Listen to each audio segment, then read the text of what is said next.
হতাশায় মোদি, পাকিস্তানের কড়া সতর্কবার্তা। যুদ্ধ হলেই জবাব হবে ভয়ঙ্কর। হতাশা এবং চাপে এখন বেপরোয়া। ভারতের প্রধানমন্ত্রী নরেন্দ্র মোদির অবস্থান নিয়ে এক চরম সতর্কবার্তা দিয়েছেন পাকিস্তানের প্রতিরক্ষামন্ত্রী খাজা আসিফ। তিনি সরাসরি বলেছেন, মোদি যে কোনো মুহূর্তে নিতে পারেন দুঃসাহসিক সিদ্ধান্ত, আর সেটা হলে পাকিস্তান দেবে ভয়াবহ জবাব। বুধবার জিও নিউজকে দেওয়া এক সাক্ষাৎকারে এই মন্তব্য করেন খাজা আসিফ। তিনি বলেন, মোদি এখন রাজনৈতিকভাবে কোণঠাসা, হতাশা থেকেই যে কোনো বিপজ্জনক সিদ্ধান্ত নিতে পারেন। খাজা আসিফ আরও বলেন, পরিস্থিতি যদি উত্তপ্ত হয়, ভারতের দীর্ঘদিনের মিত্ররাও হয়তো এবার মোদির পাশে থাকবে না।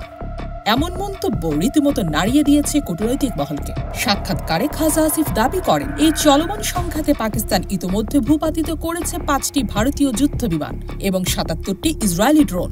শুধু তাই নয়, ভারতের সাইবার সিস্টেমও অচল করে দেওয়া হয়েছে বলে তার দাবি। তিনি বলেন, এই যুদ্ধে শুধু আকাশেই নয়, ডিজিটাল যুদ্ধেও এগিয়ে পাকিস্তান। ভারতের তথ্য প্রযুক্তির ভিত নড়িয়ে দেওয়া সম্ভব হয়েছে। উল্লেখ্য, 22শে এপ্রিল পাকিস্তানের পাহেলগামে ভয়াবহ হামলায় প্রাণ হারান 26 জন। এরপর থেকে দুদেশের সম্পর্ক চূড়ান্ত উত্তেজনায়। তবে 10ই মে যুক্তরাষ্ট্রের মধ্যস্থতায় একটি অস্থায়ী যুদ্ধবিরতিতে রাজি হয় ভারত ও পাকিস্তান।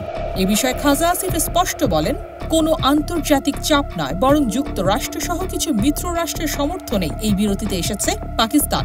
অন্যদিকে পাকিস্তানের প্রধানমন্ত্রী শেহবাজ শরীফ এটিকে দেখিয়েছেন ৭১-এর প্রতিশোধ হিসেবে। বলছেন, এই অভিযান ভারতীয় আগ্রাসনের জবাব, যার শুরু হয়েছিল অনেক আগে থেকেই।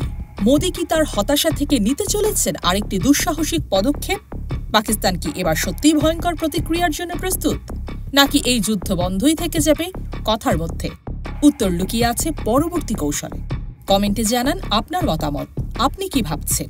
এই দ্বন্দ্ব কি শেষ, নাকি আরও বড় কিছু অপেক্ষা করছে?